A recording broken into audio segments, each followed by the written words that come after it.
All right. And so thank you for joining us today. We'll be getting into the agenda. So today we're going to do three things. We're going to talk about the multi-stakeholder hearings. I'm sure you hear about them in a number of other places, but we just want to make sure that everyone in the membership is aware of the most recent developments. So we'll cover each of them individually and then as a whole, both TB, PPR, and UHC. We'll introduce the new GFAN Speakers Bureau. We've asked a number of speakers to join the call, and I see quite a few of them in the participants list already. And we'll make some announcements. And we're actually going to move the announcements at the top of the call because the cat is out of the box. That's something to say. And so, Katie, the floor is yours for special announcements. The cat is out of the bag, is the expression in English. Bag. Boxes too, because cats seem to like boxes an awful lot. So yesterday I sent out a note to the GFAN listserv, but we just wanted to take a moment, and I see many of you are taking the opportunity of the chat.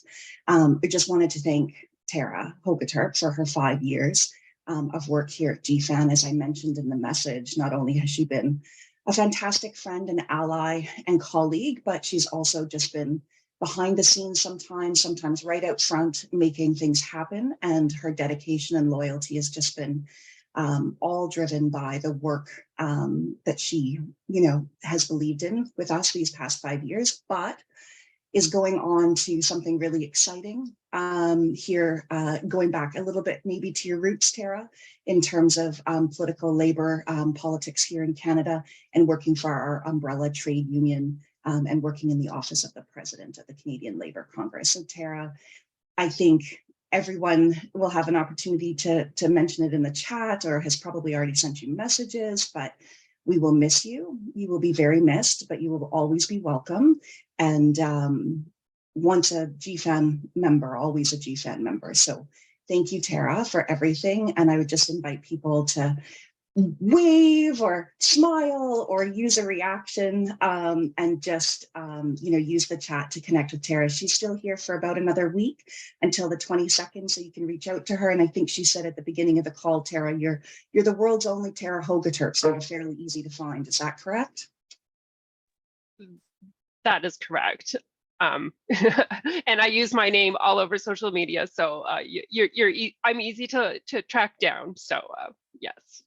I'm going to miss all of you.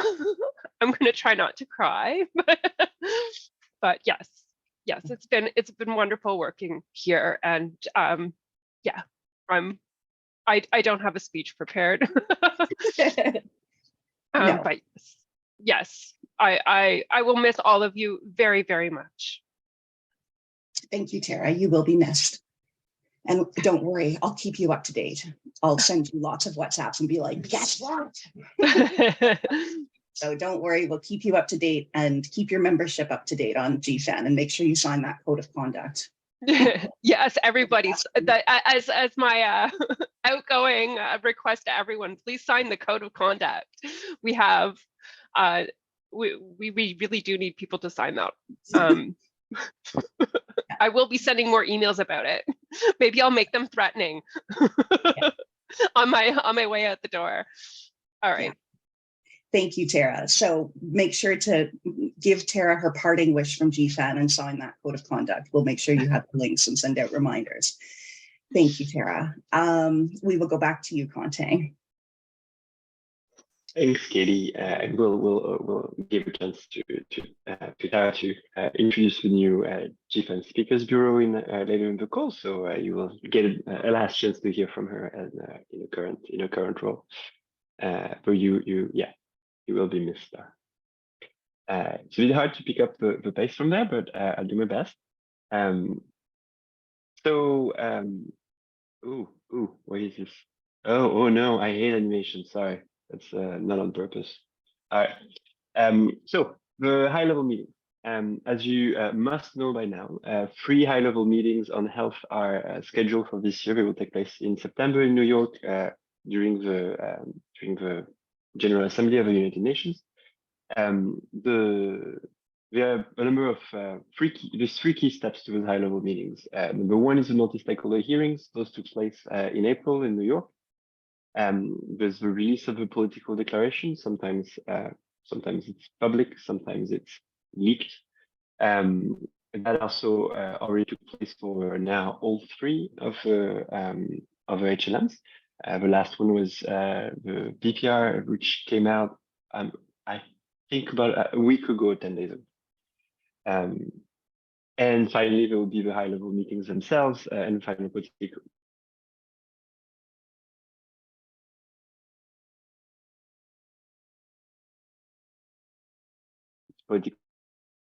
declaration that will be put up for a vote for member states.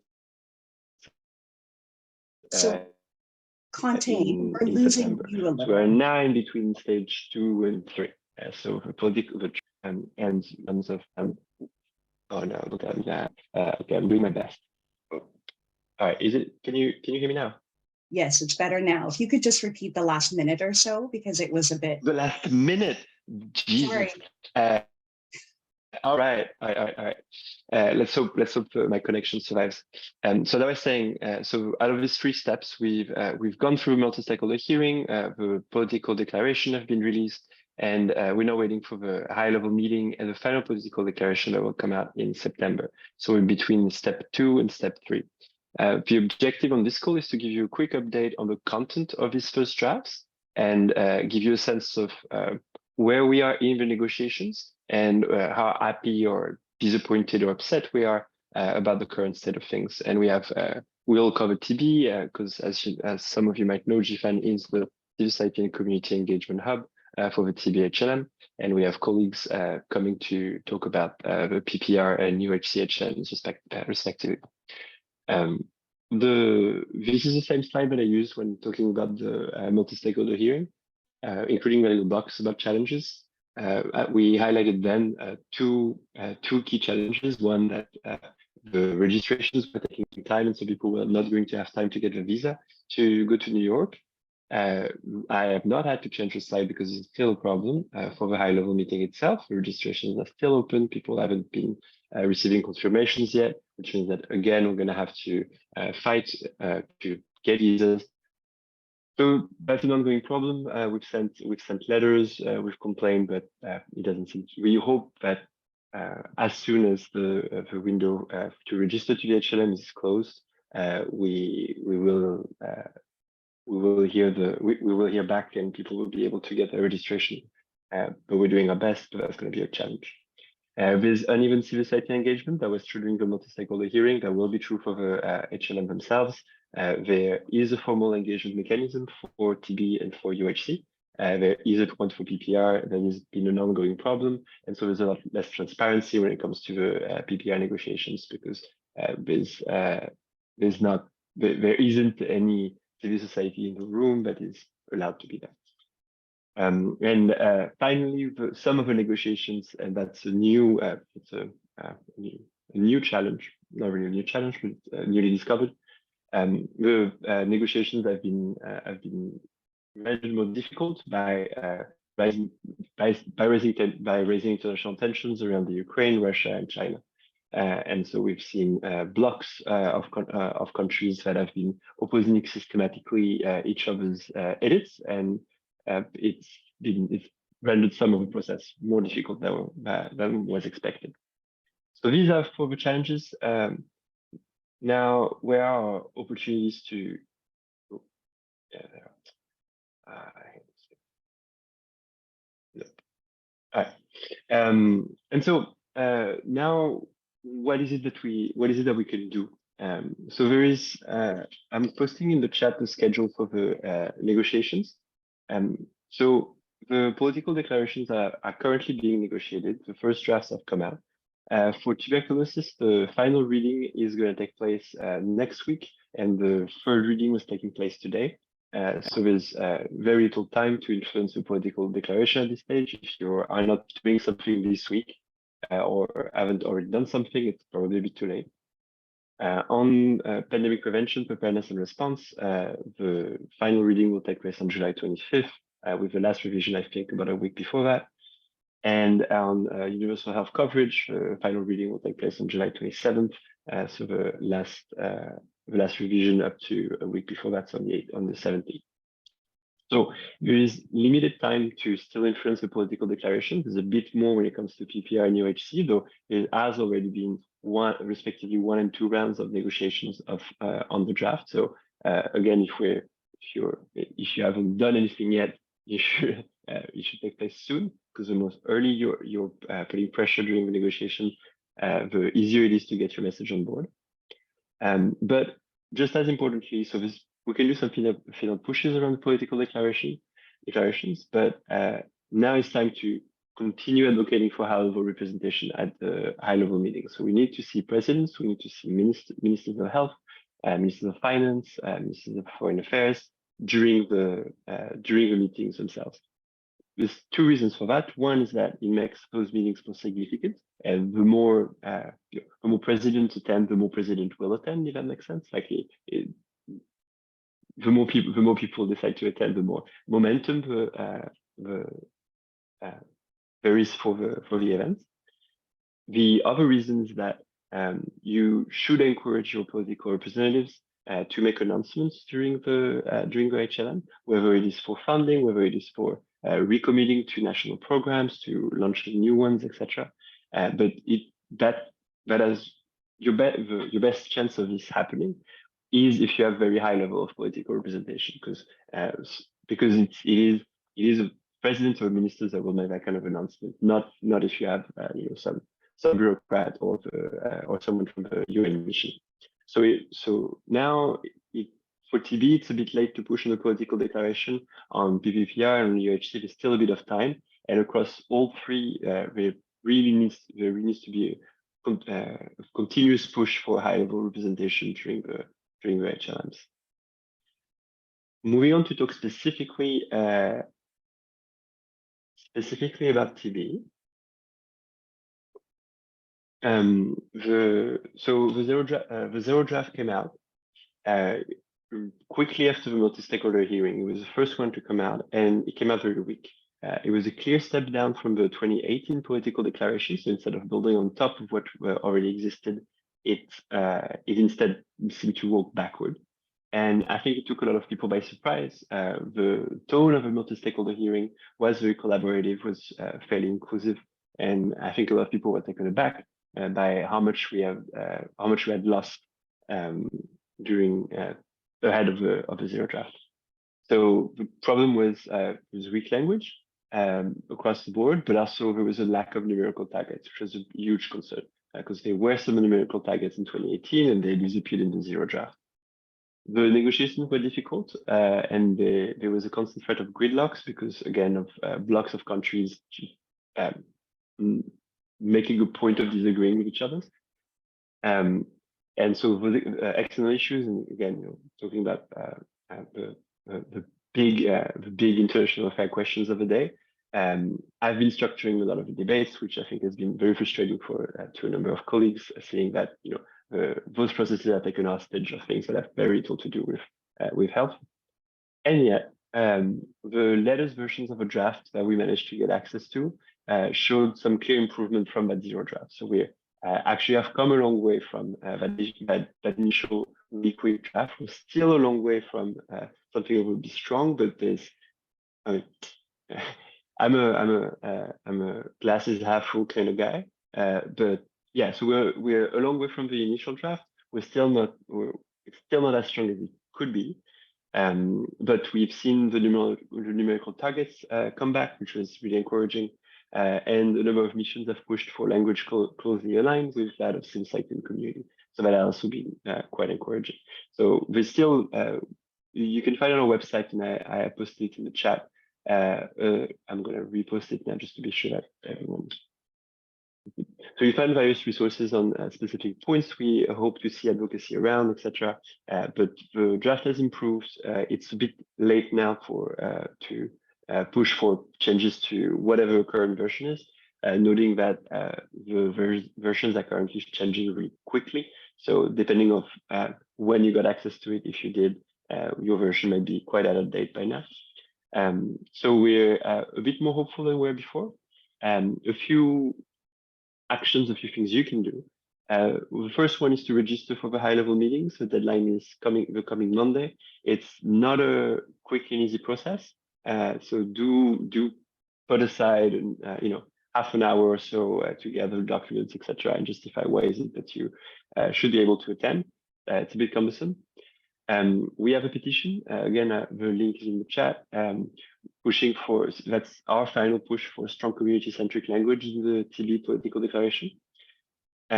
We do reach out to governments for high-level representation at the meeting. You have all sorts of toolkits and template invitations and letters, etc., available on our website.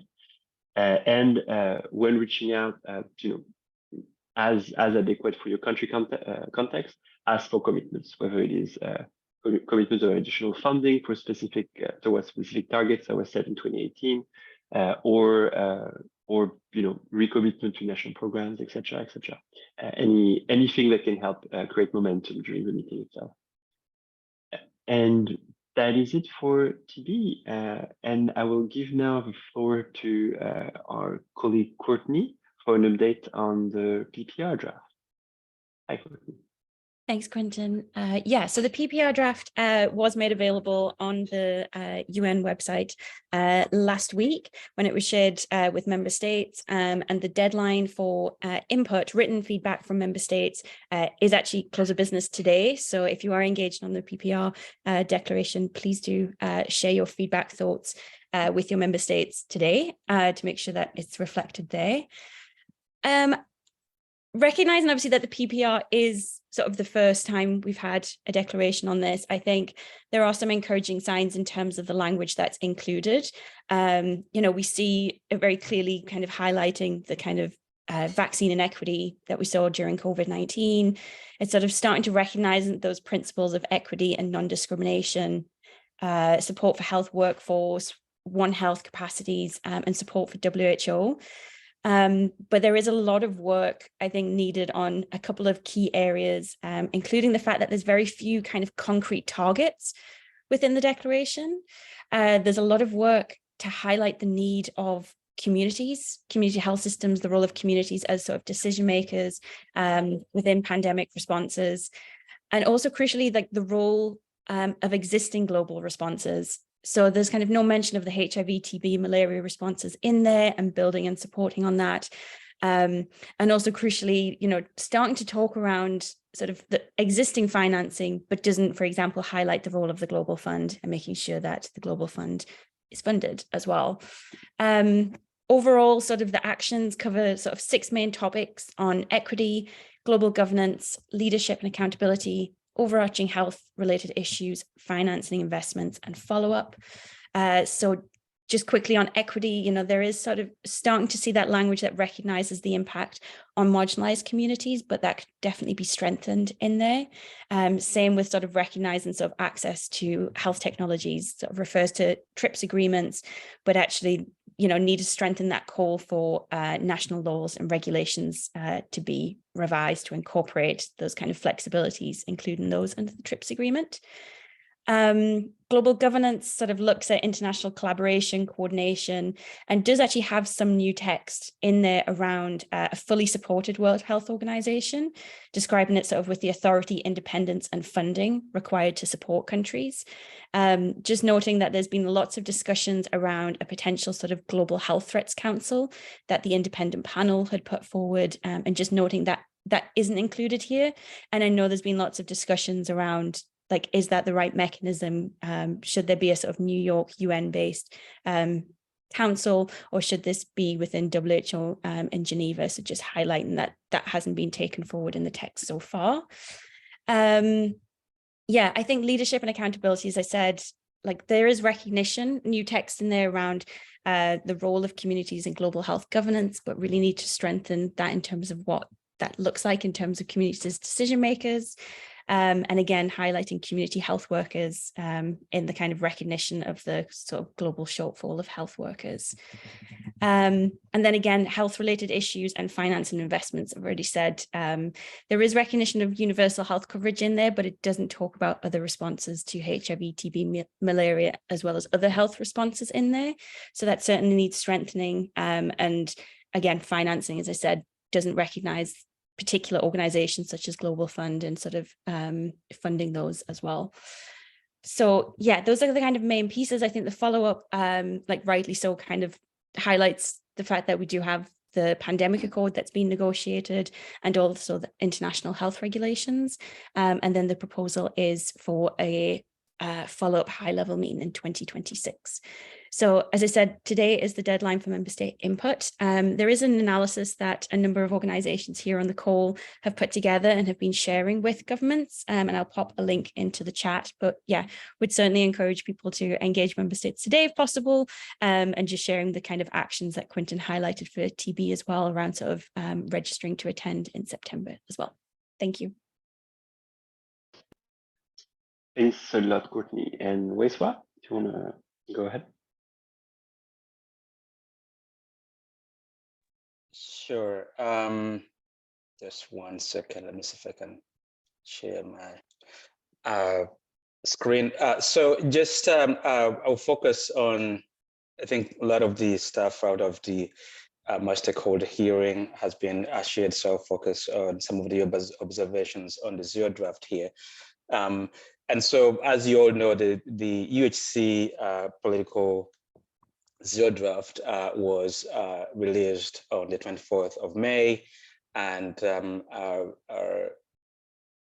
we spent that first week of its release really looking at it and trying to figure out what areas needed further pushing and what state it was in. And overall, at least my observation was that it was a strong draft. It was aligned with the 8 action areas that we identified in our action agenda, the sort of like the key asks that we developed over the period of 8 months.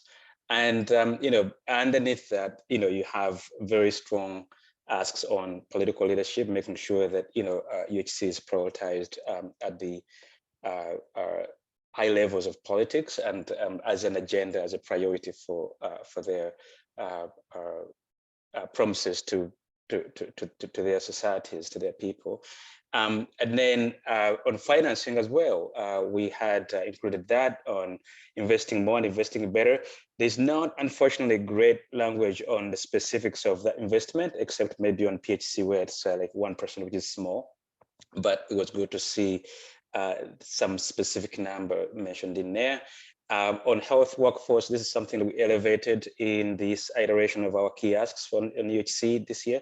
And the language looks pretty good and pretty strong, but we have some advocates here who work on that and could jump in and share what your feelings are about the language and health workforce. On gender as well, strong language in 2019, and they also include accountability and social participation, something that we've been pushing very hard on in the lead up to the WHO resolution on social participation next year. You know, we can't do these things without laws and regulations that, you know, create enabling environment for people to access new tools, to access new innovations for health. And so that is also addressed in the zero draft, in the initial one. And then on pandemic preparedness, also not the strongest language, but definitely making the connection between UHC and pandemic preparedness and the need for strong systems to make us prepared. Immediately after the zero draft was launched, was released, we launched a civil society survey to identify some of the gaps in there. We received really good feedback from over 100 advocates, and we compiled that. Overall, the feedback was positive. They were pleased with what what was in the zero draft, and then additional language was proposed in the survey, and we have been sharing those additional asks with missions in New York, especially, but also at the country level. A compilation of the comments from member states and also observers, including civil society and others, was produced on June 8th last week, and shared with member states. I haven't seen it on the website yet, but I haven't checked this morning.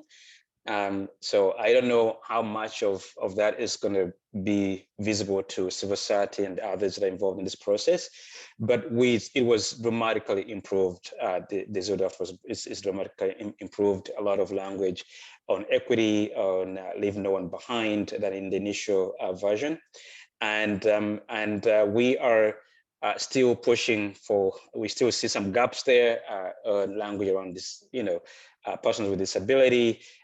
Weak language on financing, as I mentioned. We need some specific targets there, and we don't see them clearly laid out in there.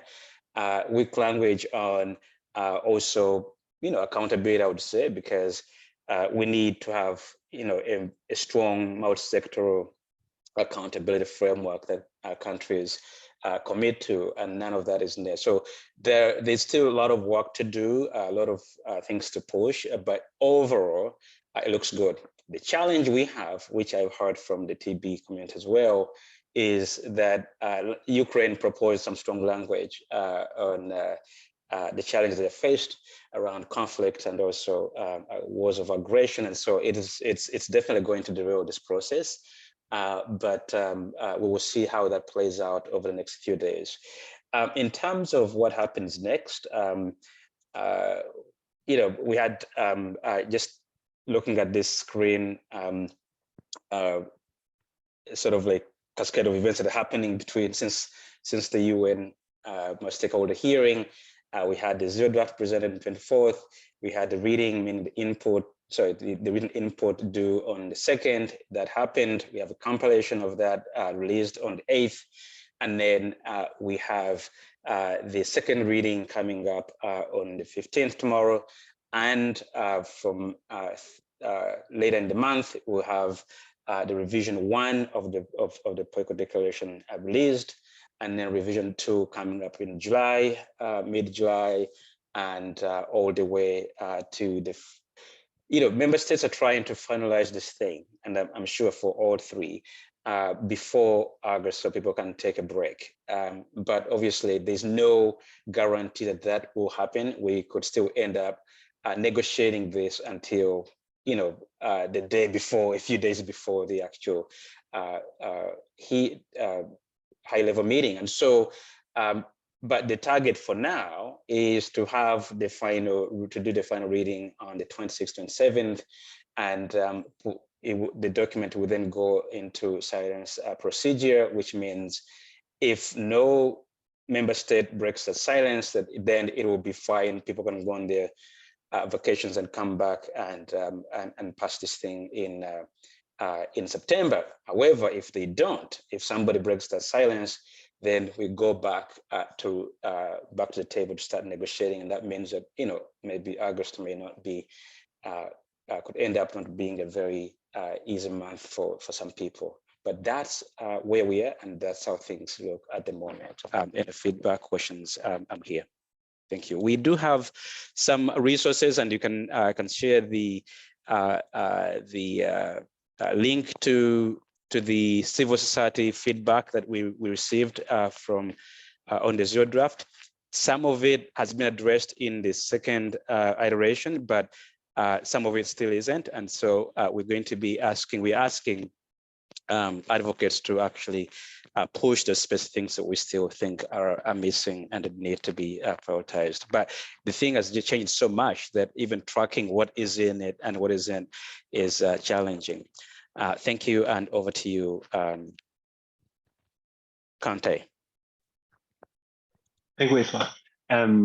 So I want to open the floor for questions regarding any of the three HLMs. There's some of them already that came through to the chat. So I'll I'm going to give a bit of time for everyone to raise their hands or put their questions down in the chat, and just answer the question from from me about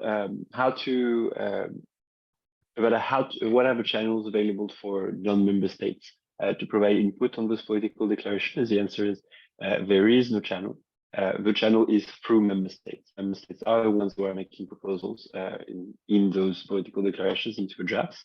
And so all advocacy should be targeted at the member states, specific missions, specific groupings, so that they would take on board our evidence. And we, in TB at least, we had the chance to meet with a number of New York-based missions during a multi-stakeholder hearing. I know that similar meetings have taken place for UHC and PPR as well.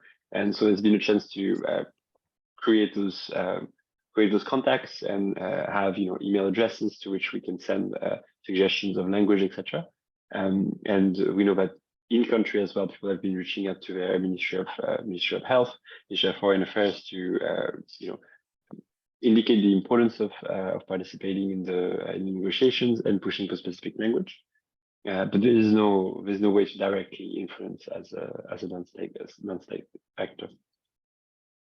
Any other questions from anyone? Remarks?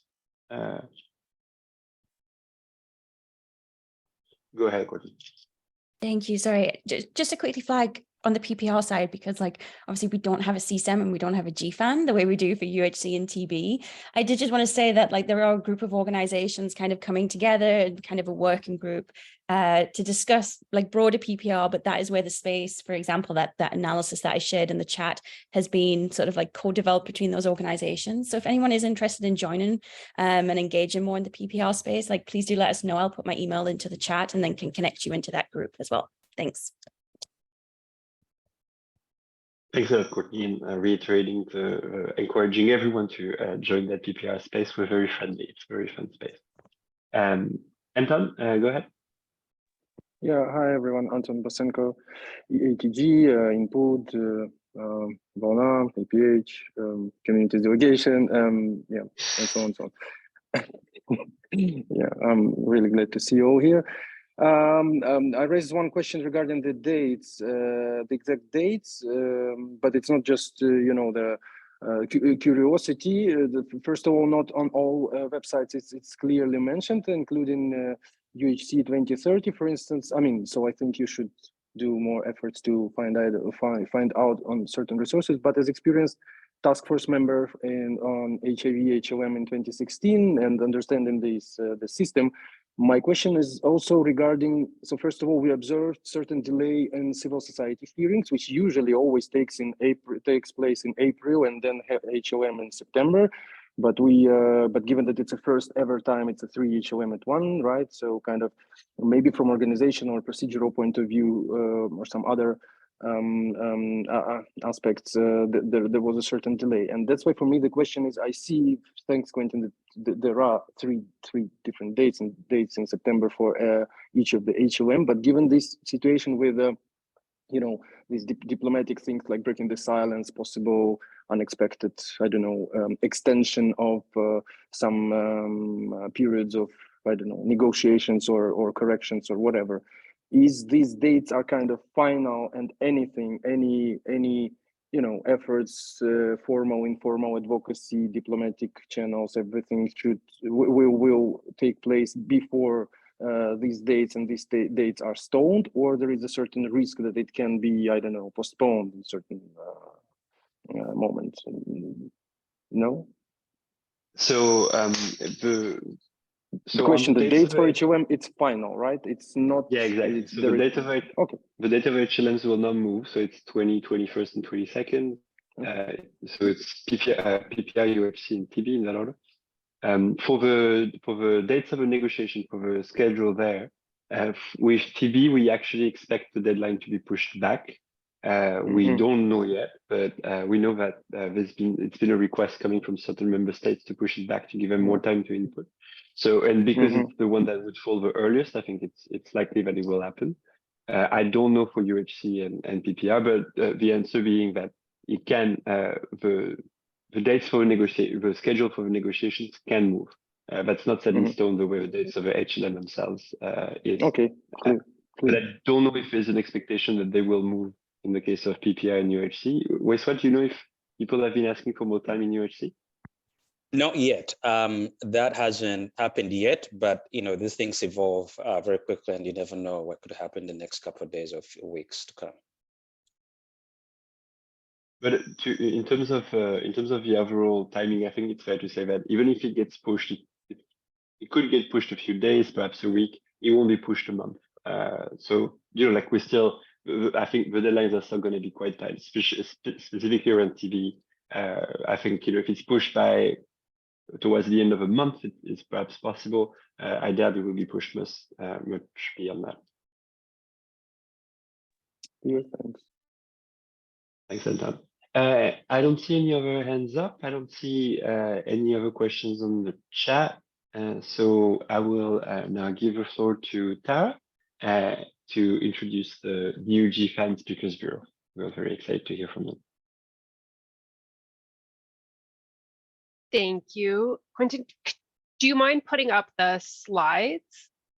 I don't. Thank you. Hello, everyone.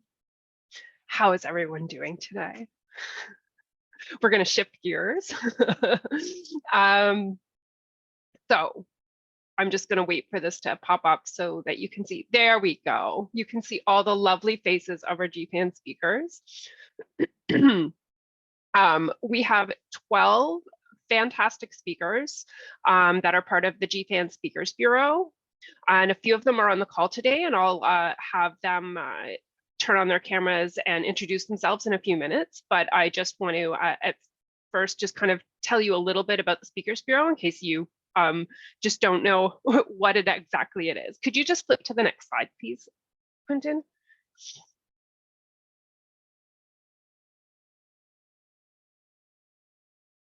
Perfect.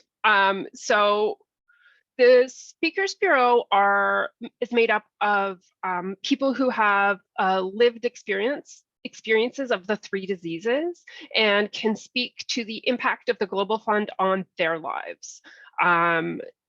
So they can give a different perspective when you're advocating with decision makers, or if you want to talk about the Global Fund and the 3 diseases with media, they can give a personal experience and put a face to what the Global Fund actually does. We have a toolkit, and I'm just going to put Quentin on the spot to kindly put the links into the chat. There's a toolkit that you can access, which has more detail of kind of what the Speakers Bureau can be used for and what and how to kind of reach out to the Speakers Bureau. But there are things like they can do media, they can attend meetings, they can meet with decision makers and politicians, they can attend conferences, either in person or virtual. And we have a little bit of funding to help support travel costs if you want to bring the speakers to meet your different politicians or decision makers, or bring them to a space where their story might be impactful. So if you do have an event or an activity that you think speakers might be good for, I encourage you to go to their speakers page, have a look at who the speakers are, and read through the documents, and that will give you a good sense of what the next steps are and how to go about booking a speaker, essentially. And so please reach out to either Quentin or Katie or Jerusalem or whoever gets hired to replace me. But I do encourage you to go check out online the Speakers Bureau page. Now, I can't do justice to these lovely people. And so I'm just going to let, there's a few of them online. I think I've seen Amelie, Crystal, Priscilla, Anton, and Joseph. So if you're able to turn on your camera, and we'll start with Anton, because I see he's ready to go. Anton has been a GFAN speaker for, I want to say, many years, and he is centuries. Yes, and he is actually one of our mentors. So he's someone who's helping us with the Speakers Bureau and helping guide these new speakers going forward. So Anton, if you don't mind just taking less than a minute to just kind of say hello. Yeah, so hello, I'm Anton. I'm originally Ukrainian, from Kiev. I'm 43, now based in Brussels in Belgium. Yeah, I'm a person living with HIV 20 years and a person who used drugs more than 20 years. So actually, so I can speak on behalf of these communities. I mean, mostly you could know me from the drug users community. Yeah, and I'm from Eastern European Central Asia region. So let's say that was my kind of a specificity in this general picture of global GFAN Speakers Bureau. And I should admit it's really unique idea, and which really I think brings the this advocacy around global fund funding on the other level for sure. From my experience, of course, it's also very unique and lessons learned. So first of all, I can guarantee that with this super legendary trainings for public speaking and storytelling, which is providing for every speakers, it's really, even if the person didn't have a lot of speaking experience, public speaking experience before, they definitely will after this training they reach out a certain proper level. So you can rely on their public speaking skills. From my experience, of course, it was different high level. So I contributed and to few replenishments, I guess, because yes, I served 2 terms in the Speakers Bureau, and it's parliaments, presidents, I don't know, first ladies, governments. Yeah, it was really bright memories, which not just memories from certain event, but which is really contributed and increased the attention to key populations, attention to necessary funding for the global fund, and including funding for key populations and for these 3 diseases. So I really welcome new speakers, and of course I will share all my experience as a mentor. I'm already sharing because some of the speakers reaching out to me through the WhatsApp, like for more prompt communications. And of course, I'm glad to share. I'm glad to see the other Ukrainian representative now, Oleg Klemenko from TB community, and I'm really happy and glad to share all my experience and lessons learned to our new speakers. Thanks.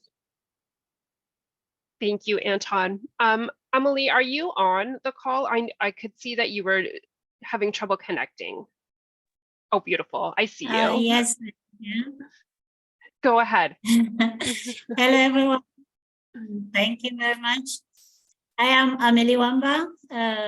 Recently just finished my PhD in biochemistry, working on malaria research around insecticide resistance. And I am currently working as a coordinator of the Ginger project at PAMCA, the Pan-African Mosquito Control Association. So I'm very keen or big on everything that is enhancing the fight against malaria, because I'm sure we don't need to tell anybody how important malaria is as a public health concern.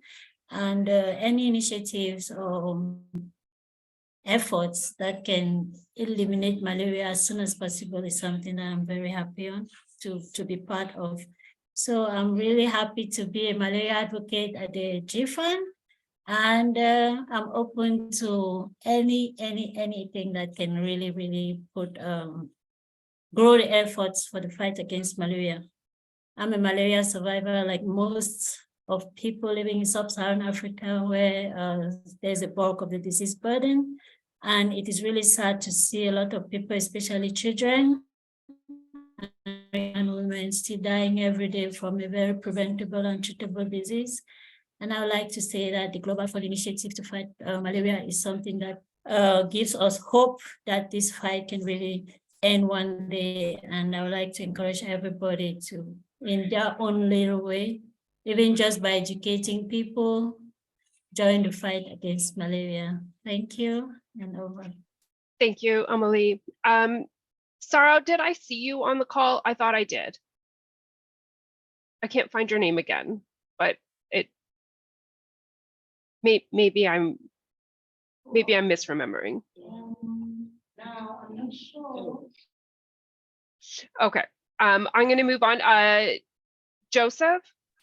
Are you expecting me to say something? Hello? Were you speaking to me? No, I was not speaking to you. Thank you so much. Apologies. Thank you. Joseph, go ahead. Yeah, thank you, Tara, and good to see you again. I'm Joseph Wato. I'm from Cameroon, and I'm a malaria survivor. I'm also, I joined the GFAN speaker just a few months ago, and I'm also in developing country NGO delegation of the to the Global Fund Board. And I work specifically on malaria. That's why I'm one of the representatives of civil society at the RBM Partnership Board. Yeah, that's what we are doing. We have been working on malaria issues in Cameroon and advocating internationally for malaria issues and also have financing. And as Amelie was saying, it is very sad to see the number of people dying because of malaria, the children under 5 and so on. And I always say, if children could have had the possibility to speak, maybe they would have tell us we are doing wrong, maybe because we are not investing more on malaria, and the malaria is killing them every day. So we are continuing to advocate for that, and to maybe one day see malaria ending for good in the world. Thank you. Thank you, Joseph. And I just want to say that Team Malaria has really showed up for the call today, but we do have speakers that can speak to all of the 3 diseases. But it was just who was able to make the call. So please know that. I've got 2 left, Crystal and Priscilla, other strong members of Team Malaria, let me tell you. So it's okay, Tara. I think we just work specifically, but it doesn't mean that we don't work on HIV and TB.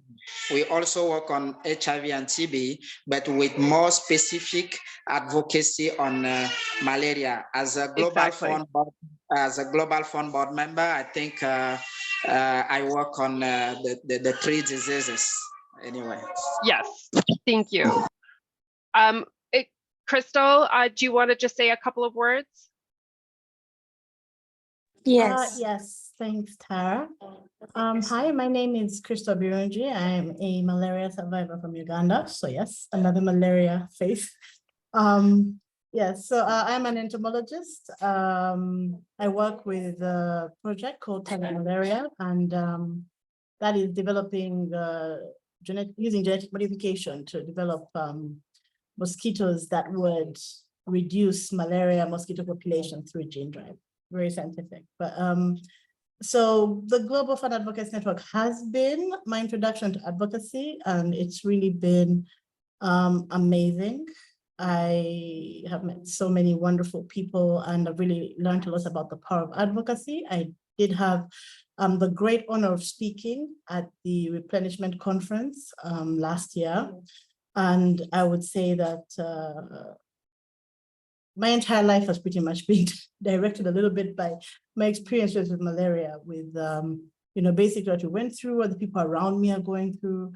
And I would also say that my experience with the Global Fund Advocates Network is also having a very big impact on my work and on what I can see as a future for malaria elimination. So I'm really happy to meet all of you and to continue working with you. I am a returning speaker and a mother of a beautiful 4-year-old. So I am really pro-ending malaria. We really shouldn't have another generation of children dying when they don't need to. Yeah. Thank you, Crystal. And Priscilla, last but not least, go ahead. Hello, everyone. My name is Priscilla, and I am from Ghana, specifically a young person living with HIV. I work with Hope for Future Generations and as well as Y Plus Global. So my work mainly focuses on young people living with HIV, belonging to the first national group of young persons living with HIV in Ghana. And I am also on the CCM, and we are very much focused on ensuring that young people living with HIV are included when it comes to making decisions in the country. So we are really aiming to ensure that everywhere young people have a voice when it comes to spaces like these. And I'm really grateful that GFAN's Speakers Bureau exists. So please know that we are here and we are willing to learn, and we are willing to lend our voices to you. Thank you. Thank you so much, Priscilla. And now I just want to do a final call out in case I just missed seeing your name. Are there any other GFAN speakers on the call? I don't think so. That is it. So there are 12 speakers in total. So those are just a few of our speakers. So please have a go to the, I think Quentin posted it in the chat. Please go visit the site. You can see all of their lovely smiling faces and learn more about who the GFAN speakers are. Yeah, I'm gonna miss them. All right, well, thank you. That is all from me. I'm gonna hand it back over to Quentin and Katie. I'm not sure who.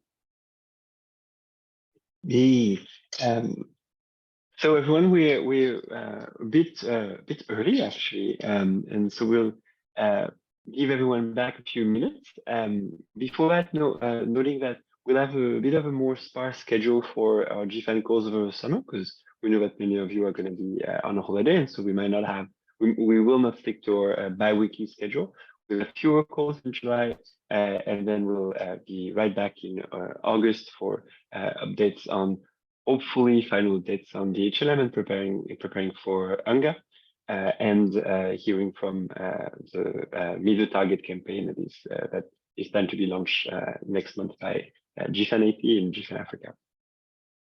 Thank you all very much for joining the call today. We will see you all very soon on our next call. Take care and have a good morning, afternoon, evening, depending on where you are. Bye-bye. Bye, everyone. Thank you. Bye. Bye. Bye, Tara. I miss you so much. Yeah. Bye. Bye, everyone. We're gonna miss you, Tara.